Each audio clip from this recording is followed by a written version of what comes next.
सुप्रभात बच्चों। कक्षा 12 के आज के वर्चुअल लेक्चर में आप सभी का स्वागत है। जो पाठ हम शुरू करने वाले हैं वो है द्रव तथा विकिरणों की द्वैत प्रकृति, मतलब dual nature of matter and radiation. Year 1988 में हॉलबॉक्स ने ऋणावेशित जिंक प्लेट को स्वतंत्र पत्र विद्युतदर्शी से जोड़कर जब जिंक प्लेट पर पराबैंगनी प्रकाश डाला तो देखा कि ऋणावेशित जिंक प्लेट निरावेशित हो गया है।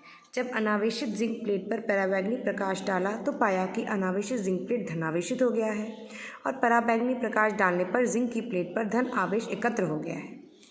तो इस प्रेक्षण के आधार पर हॉलबॉक्स ने निष्कर्ष निकाला कि पराबैंगनी प्रकाश के प्रभाव से जिंक की प्लेट से ऋणावेशित कण उत्सर्जित हो सकते हैं। 1897 में इलेक्ट्रॉन की खोज के पश्चात यह निश्चित हुआ कि जिंक प्लेट पर पराबैंगनी प्रकाश डालने से उत्सर्जित ऋणावेशित कण इलेक्ट्रॉन है, क्योंकि नेगेटिव चार्ज है। प्रयोग से यह भी पाया गया कि जिंक, कैडमियम, मैग्नीशियम जैसे कुछ धातुओं कम तरंग दैर्ध्य अथवा उच्च आवृत्ति के पराबैंगनी किरणों के प्रभाव में इलेक्ट्रॉन का उत्सर्जन करती है, जबकि लिथियम, सोडियम, पोटेशियम, सीजियम तथा रुबिडियम जैसी क्षारीय धातुएं दृश्य प्रकाश के प्रभाव में भी इलेक्ट्रॉनों का उत्सर्जन करती है।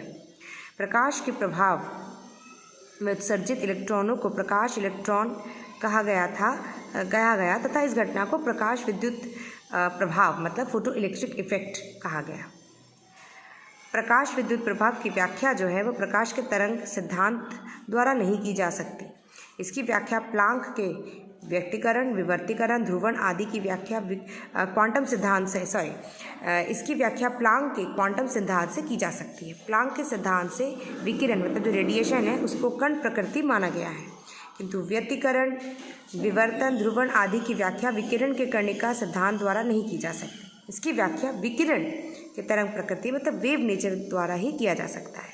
अतः यह स्पष्ट है कि विकिरण जो प्रकाश है आपकी कभी तरंग की तरह तो कभी कणों की तरह व्यवहार करता है। विकिरण या प्रकाश की यह प्रकृति द्वैत प्रकृति मतलब डुअल नेचर कहलाती है। अब हम बात करेंगे इसके लिए जो एक्सपेरिमेंट किया गया था वो था हर्ट्ज तथा लेनार्ड के प्रेक्षण, मतलब हर्ट्ज एंड लेनार्ड ऑब्जर्वेशन जिन्होंने किया था। प्रकाश विद्युत प्रभाव का प्रायोगिक अध्ययन किया गया है, मतलब एक्सपेरिमेंटल स्टडी जब हमने किया है फोटो इलेक्ट्रिक इफेक्ट का, तो लेनार्ड ने 2 इलेक्ट्रॉन धातु पट्टिका वाली निर्वातित कांच की नली में उत्सर्जित पट्टिका पर पराबैंगनी विकिरणों को डाला तथा पाया कि परिपथ में धारा प्रवाहित होने लगती है। पराबैंगनी प्रकाश डालना बंद होते ही धारा का प्रवाह होना भी बंद हो जाता है। इस प्रयोग से सिद्ध होता है कि जब तक उत्सर्जन पट्टिका सी पर पराबैंगनी विकिरण आपतित होता है, इलेक्ट्रॉन पट्टिका से बाहर आते हैं। उत्सर्जित पट्टिका सी प्रकाश संवेदी पट्टिका है, मतलब प्रकाश से जो उसे इफेक्ट होता है उसके इलेक्ट्रॉन्स निकलते हैं। धातु की दूसरी पट्टिका है ए। पट्टिकाएं सी तथा ए के बीच बैटरी द्वारा विभवांतर आरोपित किया जाता है। सी तथा ए के ध्रुव की दिशा दिक् परिवर्तिक मतलब कम्यूलेटर द्वारा हम बदल सकते हैं, मतलब प्लस को माइनस, माइनस को प्लस कर सकते हैं। दिक् परिवर्तक द्वारा आवश्यकता अनुसार पट्टिका ए को धन तथा ऋण विभव पर रखा जा सकता है। धारा नियंत्रक RH, यह देखिए रियोस्टेट लगा है, तो RH द्वारा पट्टिका सी तथा ए के बीच विभवांतर परिवर्तित भी किया जा सकता है। जब संग्राहिक पट्टिका उत्सर्जित पट्टिका सी की तुलना में धन आवेशित है, ठीक है, सी की तुलना में धन आवेशित है, तब इलेक्ट्रॉन पट्टिका ए की ओर आकर्षित होते हैं और विद्युत धारा इलेक्ट्रॉन की गति के विपरीत ए से सी में बहता है। मतलब जैसे प्रकाश डाला, यहाँ पर से आपके इलेक्ट्रॉन निकले, चूँकि यहाँ पर पॉजिटिव था, इसको हम संग्राहक कहते हैं, पॉजिटिव था ये, तो इलेक्ट्रॉन इसकी तरफ अट्रैक्ट होने लगे। इस पूरे सर्किट में ये जगह पर ही इलेक्ट्रॉन का फ्लो नहीं हो रहा था, लेकिन अब प्रकाश डालने पर इलेक्ट्रॉन का फ्लो शुरू हो गया है। चूँकि इलेक्ट्रॉन का फ्लो हो रहा है तो ये सर्किट कंप्लीट हो गया है। कंप्लीट हो जाएगा तो इसमें आपको वोल्ट मीटर में डिफ्लेक्शन नज़र आएगा। ए व सी के बीच विभवांतर वोल्ट मीटर वी द्वारा प्रवाहित धारा मिली एमीटर द्वारा मापा जाता है। उत्सर्जक सी पर आपतित प्रकाश की आवृत्ति तथा तीव्रता को भी परावर्तित किया जा सकता है। अब है प्रकाश विद्युत धारा पर प्रकाश की तीव्रता का प्रभाव, मतलब effect of intensity of light over photo electric current. उत्सर्जक सी पर विकिरण की आवृत्ति तथा सी व ए के बीच विभवांतर नियत रखकर प्रकाश की विभिन्न तीव्रताओं पर प्रकाश विद्युत धारा को मिली एमीटर द्वारा मापते हैं। विकिरण की तीव्रता तथा प्रकाश विद्युत धारा के बीच अगर हम वक्र खींचे, ग्राफ खींचे, तो हमें ये वाला चित्र प्राप्त होता है। ये एक सरल रेखा का ग्राफ है। प्रकाश विद्युत धारा पर विभव का क्या प्रभाव होता है, चलिए देखते हैं। Effect of potential on photoelectric effect. नियत आवृत्ति V तथा तीव्रता I का प्रकाश उत्सर्जन पट्टिका C पर डालते हैं। पट्टिका A को धन विभव तथा C को ऋण विभव पर रखकर A पर विभव धीरे धीरे बढ़ाते हैं तथा प्रकाश विद्युत धारा को मापते हैं। हम देखते हैं कि जैसे जैसे A का धन विभव बढ़ता है वैसे वैसे प्रकाश विद्युत धारा भी बढ़ती है, अर्थात अधिक संख्या में C द्वारा उत्सर्जित इलेक्ट्रॉन पट्टिका A पर पहुंचते हैं, ज़्यादा से ज़्यादा पहुंच रहे हैं। पट्टिका A पर विभव का एक ऐसा मान प्राप्त होता है जिसके उपरांत विभव का मान बढ़ाने पर विद्युत धारा में और वृद्धि नहीं होती तथा प्रकाश विद्युत धारा अपने संतृप्त मान मतलब सैचुरेटेड वैल्यू पर पहुंच जाती है, अर्थात उत्सर्जक प्लेट से उत्सर्जित सभी फोटोइलेक्ट्रॉन जो है वो C से A पर पहुंच गए हैं। दिक् परिवर्तक की सहायता से अगर हम उत्सर्जन पेटी को अब धनात्मक विभव तथा इसको धनात्मक कर दिया, इसको ऋणात्मक कर देते हैं, इस समय इलेक्ट्रॉन प्रत्याकर्षित होता है तथा वे ही फोटो इलेक्ट्रॉन संग्रह प्लेट A पर पहुंच पाते हैं जिनके एक पास पर्याप्त गतिज ऊर्जा है, क्योंकि यहाँ नेगेटिव है तो नेगेटिव को रिपेल करेगा, तो यहाँ से इलेक्ट्रॉन को यहाँ अलाउ नहीं करेंगे। लेकिन जो बहुत पावरफुल होंगे, जिनमें एनर्जी ज़्यादा होगी, ऊर्जा ज़्यादा होगी, वो यहाँ से यहाँ चले जाएंगे। दिक् परिवर्तक की सहायता से उत्सर्जक पट्टिका C को धनावेशित विभव तथा संग्राहक को अगर हम A को ऋणावेशित विभव पर रखते हैं, इस समय इलेक्ट्रॉन प्रत्याकर्षित होते हैं तथा वे ही फोटो इलेक्ट्रॉन संग्राहक प्लेट A पर पहुंच पाते हैं जिनके पास पर्याप्त गतिज ऊर्जा होती है। फलस्वरूप प्रकाश विद्युत धारा घटने लगती है।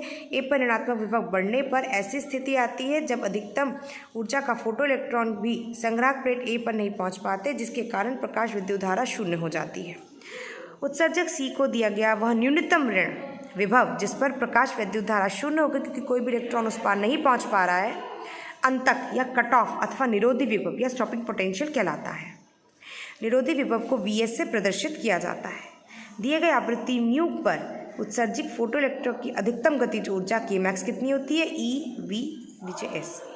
आवृत्ति V नियत रखकर यदि I2, I3 आदि तीव्रता के लिए इस प्रयोग को हम दोहराएंगे तो देखेंगे कि जितनी आपकी इंटेंसिटी है, जितना आपकी तीव्रता है, उतनी इसका मान जो है विभव का, निरोधी विभव Vs का मान वही रहता है, परंतु संतृप्त धाराओं का मान जो है वो I3 के लिए सर्वाधिक तथा I1 के लिए न्यूनतम होता है, जैसे कि इस चित्र में यहाँ दिखाया जा रहा है। इसके सिद्ध होता है कि निरोधी विभव अर्थात फोटो इलेक्ट्रॉन की गतिज ऊर्जा विकिरण की तीव्रता के स्वतंत्र है, इंडिपेंडेंट है, किंतु इलेक्ट्रॉन के उत्सर्जन दर की विकिरण की तीव्रता के समानुपाती है। उत्सर्जक पट्टिका तथा संग्राही पट्टिका A के बीच विभवांतर तथा प्रकाश विद्युत धारा के बीच अगर हम वक्र खींचे तो वक्र कुछ इस तरह का आपको मिलता है। ये वो वक्र है, अलग अलग इंटेंसिटी है, तो आप देख रहे हो कि अलग अलग है, लेकिन इन सब का जो स्टॉपिंग पोटेंशियल है, निरोधी विभव है, वो सेम है। अब है निरोधी विभव व आवृत्ति का प्रभाव, effect of frequency over stopping potential. समान तीव्रता तथा विभिन्न आवृत्तियों का विकिरण उत्सर्जक प्लेट C पर आपतित करते हैं तथा C व A के बीच विभवांतर और प्रकाश विद्युत धारा के बीच हमने वक्र खींचा। तो इस वक्र में हमको क्या मिलता है, चित्र में संतृप्त धारा सभी आवृत्तियों के लिए समान है, सबके लिए सैचुरेशन करंट संतृप्त धारा समान है। यदि आवृत्तियाँ V3 बड़ा है V2 से, V2 बड़ा है V1 के क्रम में, μ1 बड़ा 3 बड़ा है μ2 से, μ2 बड़ा है μ1 से, देखें तो विभव क्या होगा, V03 बड़ा है V02 से, वो बड़ा है V01 से। इससे स्पष्ट है कि विकिरण की आवृत्ति जितनी अधिक होगी, निरोधी विभव अर्थात फोटो इलेक्ट्रॉन की गतिज ऊर्जा भी उतनी ही अधिक होगी। इससे सिद्ध हुआ कि प्रकाश इलेक्ट्रॉन की गतिज ऊर्जा विकिरण की आवृत्ति पर निर्भर करती है तथा विकिरण की तीव्रता से स्वतंत्र मतलब इंडिपेंडेंट है। विकिरण की आवृत्ति तथा निरोधी विभव के बीच अगर हम वक्र खींचे तो इस वक्र को आप यहाँ पर देख सकते हैं। ये वक्र बहुत इंपॉर्टेंट है क्योंकि इसी पे बेस्ड आपके क्वेश्चन आते हैं। ग्राफ से ये स्पष्ट है कि निरोधी विभव Vs प्रकाश संवेदी पदार्थ के लिए, ठीक है, आपतित विकिरण की आवृत्ति के साथ रैखिक रूप में परिवर्तित हो रहा है, स्ट्रेट लाइन है। विकिरण की एक न्यूनतम आवृत्ति V0 होती है जिस पर निरोधी विभव शून्य होता है। अगर हम चित्र में देखें में पदार्थ 2 के लिए यह V0 डैश है और एक के लिए व्यू डबल डैश है। इस प्रेक्षक से निम्न निष्कर्ष हम निकाल सकते हैं। प्रकाश इलेक्ट्रॉन की अधिकतम गतिज ऊर्जा आपतित विकिरण की आवृत्ति के साथ रैखिकतः परिवर्तित होती है तथा प्रकाश की तीव्रता से स्वतंत्र होती है। आपतित विकिरण की न्यूनतम आवृत्ति म्यू नॉट से कम आवृत्ति पर प्रकाश इलेक्ट्रॉन का उत्सर्जन संभव नहीं होता है। इसी को हम म्यू नॉट को देहली आवृत्ति या थ्रेशोल्ड फ्रीक्वेंसी कहते हैं तथा इसका विभिन्न धातुओं के लिए मान विभिन्न होता है।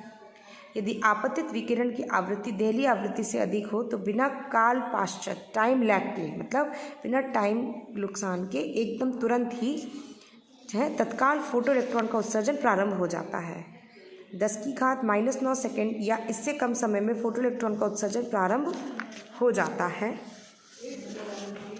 प्रकाश इलेक्ट्रॉन अधिकतम गतिज ऊर्जा तथा प्रकाश की आवृत्ति के बीच अगर अब हम ग्राफ बना के देखें तो हमें इस ग्राफ से क्या मिलता है। ग्राफ से स्पष्ट है कि प्रकाश इलेक्ट्रॉन की गतिज ऊर्जा विकिरण की आवृत्ति के साथ बढ़ती है। विकिरण की आवृत्ति न्यू तथा प्रकाश इलेक्ट्रॉन की गतिज ऊर्जा के बीच प्राप्त वक्त एक सरल रेखा है जो आवृत्ति अक्ष म्यू नॉट पर काटती है तथा अक्ष से अंतःखंड -b दिख रहा है, माइनस की नीचे की तरफ है तो -b पर काटती है। ग्राफ से स्पष्ट है कि दिए गए धातु से प्रकाश इलेक्ट्रॉन उत्सर्जित हेतु आवृत्ति म्यू नॉट से अधिक होनी चाहिए। म्यू नॉट आवृत्ति से कम आवृत्ति पर प्रकाश इलेक्ट्रॉन का उत्सर्जन नहीं होगा, चाहे विकिरण की तीव्रता कुछ भी क्यों ना हो। प्रकाश की न्यूनतम आवृत्ति को देहली आवृत्ति या थ्रेशोल्ड फ्रीक्वेंसी कहते हैं। देहली आवृत्ति, इसकी डेफिनेशन देखें। किसी दिए गए पदार्थ के लिए देहली आवृत्ति विकिरण की वह न्यूनतम आवृत्ति है जो कि दिए गए पदार्थ से फोटो इलेक्ट्रॉन का उत्सर्जन कर सके। इसे स्तंभ आवृत्ति मतलब कट ऑफ फ्रीक्वेंसी भी कहते हैं। देहली तरंग दैर्घ्य का मान क्या होगा? देहली तरंग दैर्घ्य होगा लैम्डा नॉट c/μ0 के बराबर होगा, जहाँ c क्या है? निर्वात में प्रकाश की चाल। किसी दिए गए पदार्थ के लिए देहली तरंग दैर्घ्य विकिरण की वह अधिकतम तरंग दैर्घ्य है जो दिए गए पदार्थ से फोटो इलेक्ट्रॉन उत्सर्जन करा सके। जैसे कि ग्राफ से स्पष्ट है, ये एक स्ट्रेट लाइन इक्वेशन है और समीकरण जो है ये स्ट्रेट लाइन इक्वेशन है। समीकरण क्या है आपका? E = a - b के रूप में व्यक्त कर सकते हैं। और ये a क्या है? इसका ढाल। और ये आपकी क्या है? -b। ये किस इक्वेशन से मैच कर रहा है? y = mx + c। ये इस इक्वेशन को फॉलो कर रहा है जो स्ट्रेट लाइन इक्वेशन कहलाती है। यदि आवृत्ति म्यू तथा EK के बीच विभिन्न पदार्थों के लिए वक्र खींचे, जैसे कि हम इस चित्र में देख रहे हैं, तो हम पाते हैं कि पदार्थ के लिए ढाल a नियत है। इससे सिद्ध होता है कि एक सार्वत्रिक नियंताक यूनिवर्सल कांस्टेंट है, किंतु ऊर्जा अक्ष से काटा गया अंतःखंड b तथा आवृत्ति अक्ष पर वक्र के काटने की स्थिति म्यू नॉट भिन्न भिन्न है। अर्थात b तथा म्यू नॉट विभिन्न पदार्थों के लिए ये देखिए b भी अलग होता चला जाएगा और म्यू नॉट भी अलग होता चला जाएगा। इस सूत्र EK = a - b में b = म्यू नॉट देहली आवृत्ति रखने पर EK = 0 हो जाएगा। हम ये वैल्यू रखेंगे तो b की वैल्यू a म्यू नॉट आएगी। चूँकि म्यू नॉट प्रकाश इलेक्ट्रॉन के उत्सर्जन के लिए विकिरण की न्यूनतम आवृत्ति है अतः b उस न्यूनतम ऊर्जा को दर्शाता है जो फोटो इलेक्ट्रॉन उत्सर्जन के लिए आवश्यक है। b के कार्यफलन या वर्क फंक्शन भी कहते हैं। कार्यफलन वर्क फंक्शन किसी पदार्थ के लिए कार्यफलन या वर्क फंक्शन वह न्यूनतम ऊर्जा है जो पदार्थ से फोटो इलेक्ट्रॉन निकाल सके। b = a म्यू नॉट का मान EK बराबर a न्यू - b में अगर रखें तो EK आएगा a new - a new not. तो EK में से हम a कॉमन ले लें यहाँ से, तो EK बराबर a न्यू - न्यू नॉट। इसे लिनार्ड का समीकरण भी कहते हैं। अब प्रकाश उत्सर्जन के नियम कौन से हैं? Laws of photoelectric effect. प्रयोग के द्वारा लिनार्ड तथा मिलिकॉन ने प्रकाश विद्युत उत्सर्जन के निम्न नियम दिए। किसी धातु से प्रकाश इलेक्ट्रॉन तथा उत्सर्जन की दर धातु की सतह पर पड़ने वाले विकिरण की तीव्रता इंटेंसिटी के सीधे समानुपाती होती है तथा विकिरण की आवृत्ति पर निर्भर नहीं करती। देहली आवृत्ति के ऊपर प्रकाश इलेक्ट्रॉन की अधिकतम गतिज ऊर्जा विकिरण की आवृत्ति के सीधे समानुपाती होती है तथा विकिरण की तीव्रता पर निर्भर नहीं करती। किसी दिए गए धातु के लिए विकिरण की एक न्यूनतम आवृत्ति है जिसके नीचे प्रकाश इलेक्ट्रॉन का उत्सर्जन नहीं होता। विकिरण की यह न्यूनतम आवृत्ति दिए गए धातु की देहली आवृत्ति है तथा इसका मान विभिन्न धातुओं के लिए भिन्न भिन्न होता है। जैसे ही विकिरण धातु की सतह पर गिरता है फोटो इलेक्ट्रॉन का उत्सर्जन प्रारंभ हो जाता है, अर्थात समय पाश्चाता मतलब टाइम लैग नहीं होता। अब है आपका तरंग सिद्धांत की विफलता। ये फेल क्यों हुआ? Wave theory. तरंग सिद्धांत से प्रकाश के परावर्तन, अपवर्तन, विवर्तन, व्यतिकरण, ध्रुवण आदि की व्याख्या तो की जा सकती है, किंतु प्रकाश इलेक्ट्रॉन उत्सर्जन नियम की व्याख्या निम्नलिखित कारणों से नहीं किए जा सकते। देखें, प्रकाश की तीव्रता आयाम के वर्ग के समानुपाती है, ठीक है, मतलब एम्पलीट्यूड के। अतः प्रकाश की तीव्रता बढ़ने से तरंग के संचित ऊर्जा में वृद्धि होगी, जिसके फलस्वरूप अधिक तीव्रता का विकिरण जब धातु की सतह पर आपतित होगा तो वह धातु के इलेक्ट्रॉनों को अधिक ऊर्जा देगा, जिसके कारण फोटोन इलेक्ट्रॉन की गतिज ऊर्जा में वृद्धि होगी। किंतु प्रयोग द्वारा प्राप्त परिणामों से यह सिद्ध है कि प्रकाश इलेक्ट्रॉन की गतिज ऊर्जा विकिरण की तीव्रता पर निर्भर नहीं करती। इसी प्रकार यदि प्रकाश की तीव्रता इतनी अधिक है कि वह धातु की सतह से फोटो इलेक्ट्रॉन निकालने के लिए पर्याप्त ऊर्जा प्रदान कर सकती है, तो किसी भी आवृत्ति का विकिरण प्रकाश इलेक्ट्रॉन निकल सकता है, किंतु प्रयोग से यह प्रमाणित है कि एक निश्चित आवृत्ति से अधिक आवृत्ति का विकिरण ही फोटो इलेक्ट्रॉन का उत्सर्जन करने में सक्षम है। तीसरा, धातु की सतह पर आपतित विकिरण ऊर्जा एक इलेक्ट्रॉन को न मिलकर विकिरण द्वारा प्रभावित क्षेत्र में उपस्थित इलेक्ट्रॉनों में वितरित होगा, जिसके फलस्वरूप फोटो इलेक्ट्रॉन उत्सर्जन के लिए पर्याप्त आवश्यक ऊर्जा प्राप्त करने में कुछ समय लगेगा। अतः धातु की सतह पर विकिरण पड़ते ही तत्काल फोटो इलेक्ट्रॉन का उत्सर्जन नहीं होगा, अर्थात समय पाश मतलब टाइम लैग होगा, किंतु प्रयोग से यह सिद्ध है कि धातु की सतह पर विकिरण पड़ते ही तत्काल इलेक्ट्रॉन का उत्सर्जन होता है। यह समय लगभग 10⁻⁹ सेकंड है। तो इन चीज़ों को हम तरंग सिद्धांत को नहीं समझा पाए तरंग सिद्धांत से, तो ये फेल हो गए। तो आज के लेक्चर में बच्चों इतना ही। आपसे को इससे रिलेटेड असाइनमेंट दे दिया जाएगा, आप ध्यान से वीडियो को देखें और असाइनमेंट्स को कंप्लीट करें। अगर कोई भी समस्या है तो आप मुझसे पूछ सकते हैं। धन्यवाद।